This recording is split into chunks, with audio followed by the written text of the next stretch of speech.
from my research, um, which employs molecular dynamics simulations. Um, if you have a question, you can write it in the chat window, or you can always just interrupt me and start talking. Just say, I have a question first, and then we can continue. The slides that I'm showing you are slightly different than the ones that I have uploaded, but only in design, so this will not affect the content in any way.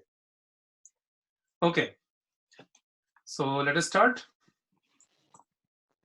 So I'm going to show you a molecular dynamics animation or a movie. This box contains amphiphils. Amphiphils are molecules which have a hydrophobic part, which does not like water, and a hydrophilic part, which likes water. So here are some amphiphils in a simulation box. And this is a self-assembly of these amphiphils into some sorts of nanoparticles. Some of these are micelles, some of these are bicell-like structures. Can you see the movie smoothly on your screens? Yes. Okay, wonderful. Okay, of course, there is water surrounding these molecules, which is driving these molecules to aggregate because of the hydrophobic effect. Here is another movie. This movie shows the pulling of a DNA molecule through a transmembrane bacterial toxin. So bacteria often have toxins that insert into the membranes of animal cells, and then the DNA from the bacteria can be inserted into the bacterial cell, and other proteins can also be inserted. This animation will show you a string of DNA being pulled from one side of the membrane to the other.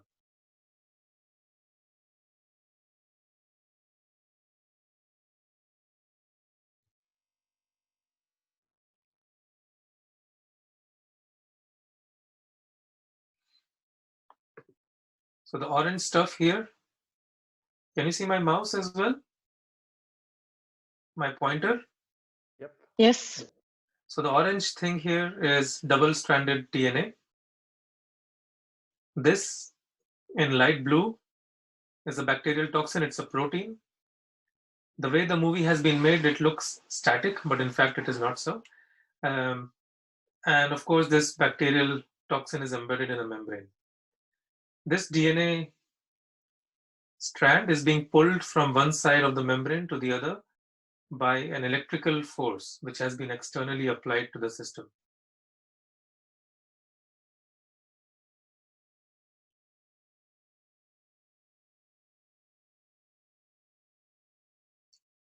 Based on this simulation, I will ask you a question towards the end of the class, but I'm going to play this movie again.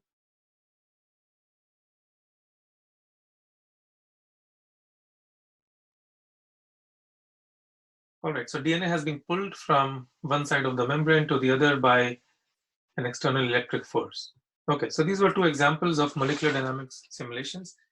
The focus of today's talk is how biology arises from the physics or the chemical point of view. So Leninger, at least the old editions of the biochemistry book by Leninger, had this quote in the beginning of the book, which says, living things are made of lifeless molecules. So all of us are essentially a collection of lifeless molecules which are changing dynamically all the time. But that's all there is to us. The way we think, the way we operate, the way we eat, the way we digest, everything depends on interactions between lifeless molecules. So how does biology arise from fundamental physical laws? There are essentially two things going on inside living things, two physical phenomena. One is bond formation and destruction. This involves formation and destruction of covalent bonds. For example, whatever you ate for breakfast is being digested in your body. Starch is being broken down to individual sugar molecules, which will eventually be broken down to carbon dioxide and ATP. And you have non-covalent interactions between molecules. There is something missing here, and that is entropy, and we'll come back to that later. Any questions so far?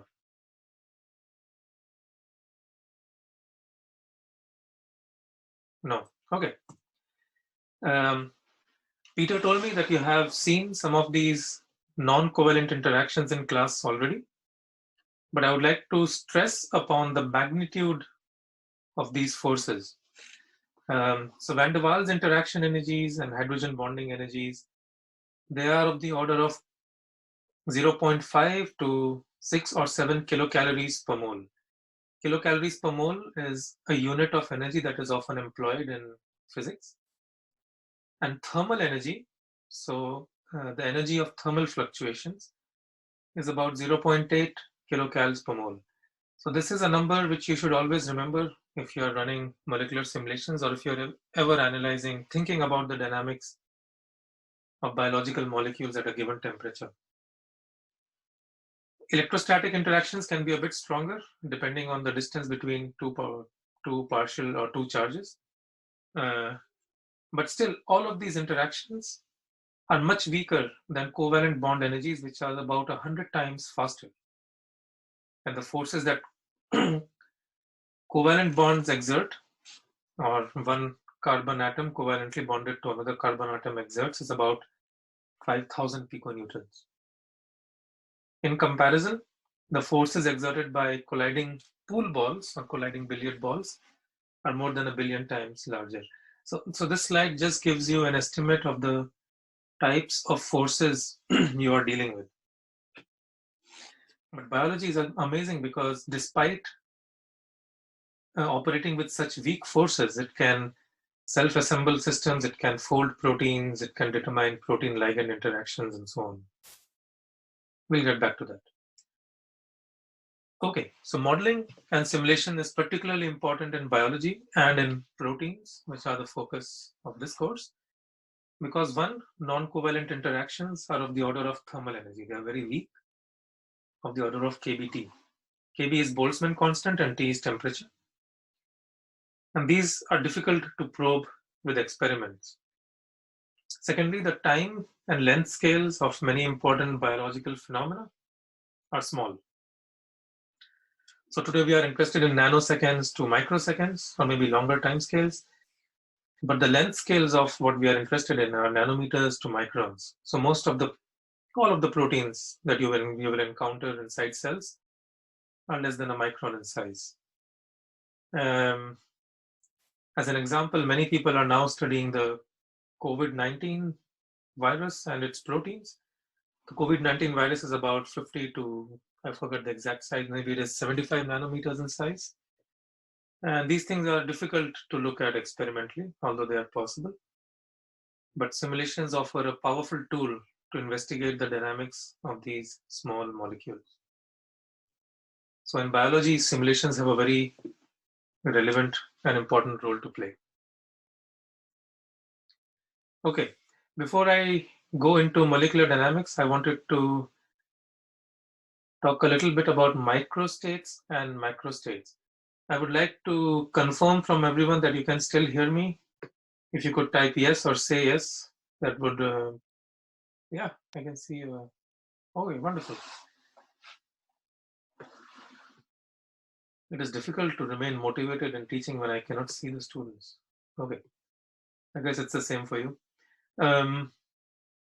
Okay, on the left-hand side, there should have been a movie, but there isn't. But on the left-hand side, you see some particles in a box. Maybe I can. Okay, the movie is not working. But these particles are colliding with each other. If you run a simulation of these particles will collide with each other, just like pool balls do on a pool table. And they don't have any other interactions with each other. So there are no Van der Waals interactions. They are simply hard spheres. If it was possible for us to measure the velocity of each particle in this system for a sufficiently long time, for a sufficiently large number of particles. Then we could average the kinetic energy of all the particles in this box, and we would obtain an estimate of the temperature of the box. Kb here is Boltzmann's constant, V is velocity, m is the mass of individual particles. So this equation tells you that a macroscopic observable that you can, for example, measure with a thermometer, such as temperature, is directly linked to the microscopic properties, the velocities of individual atoms.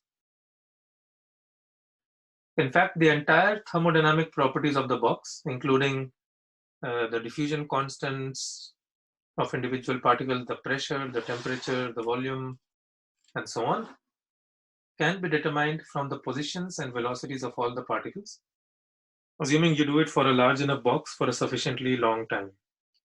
So the point of this slide is that microscopic states of individual atoms are directly related to the macroscopic observables that you can measure in the laboratory. So the macroscopic properties of the system can be completely defined by the microscopic description of every atom in this system. And these microscopic properties of individual atoms can be related to the bulk thermodynamic properties of materials and proteins, for example, a binding affinity between a protein and a ligand, by the laws of statistical mechanics. So statistical mechanics is important because what you will be dealing with in such a system are a very large number of microscopic states. So you need some sort of statistical formulation for this. We will not go into statistical mechanics in this course, but it is the fundamentals of StatMech that relate your molecular dynamics trajectories, which we will talk about, to bulk thermodynamic properties of biological molecules. So, in order to calculate, let's say, the temperature or pressure of this box, all I need now is a physically legitimate method to generate these microscopic states on a computer. And this method is molecular dynamics. But before going into that, are there any questions so far? No? And can you follow my accent, or should I talk a little bit slower?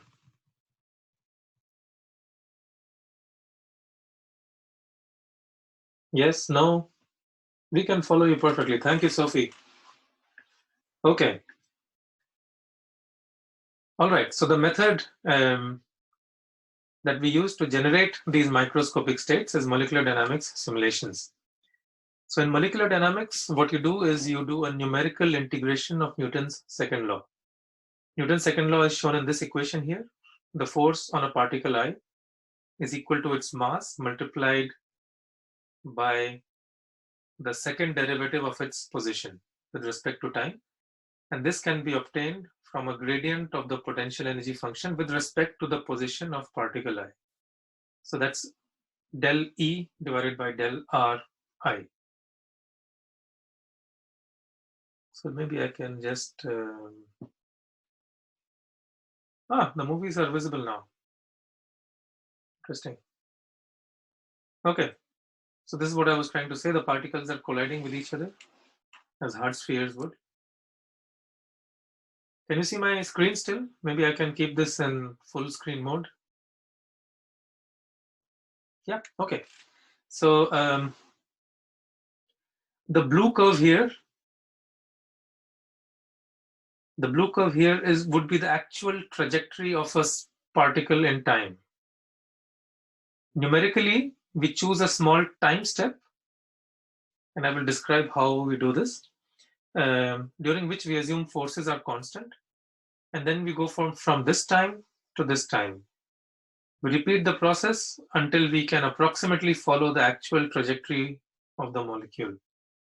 The reason you must integrate Newton's laws numerically is because this energy function is highly complex and semi-empirical. So you cannot do this analytically on pen and paper like you would do for pool balls colliding on a table, where the potential energy E is equal to 0.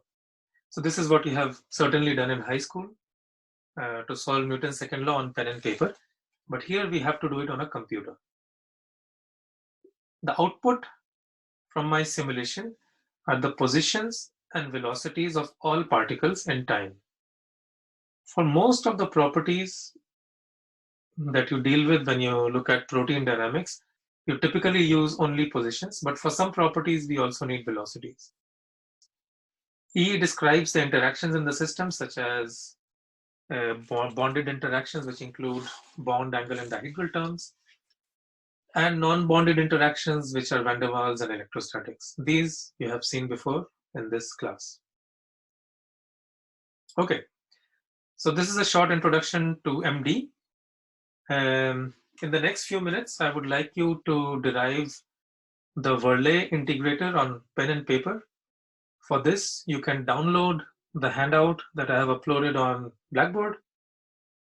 It gives you instructions on how molecular dynamic, the numerical integration in molecular dynamics is done. So this is the heart of the simulation, and I would like you to do this on pen and paper after you download the document that was uploaded online.